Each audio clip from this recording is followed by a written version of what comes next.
bitch.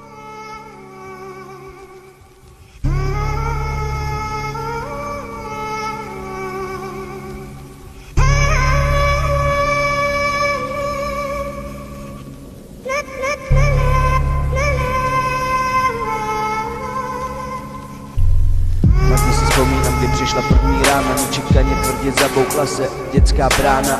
Cítíš tu úzkost, že jsi na všechno sám proti všem, pod dveří, že je to jen klam. Dneska už nepočítám všechny ty podrazy, když se mi daří, ostatní to chtějí kazet.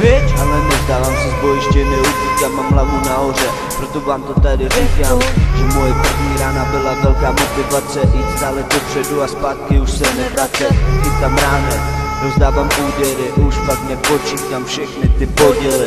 Kdybys po první ráně měl to všechno vzdát, tak by se to tvoje druhý já začalo pěkně rozpadat. Proto jedu podle sebe, nevnímám ty rány, mám svoje názory a svoje vlastní plány. Těžko mám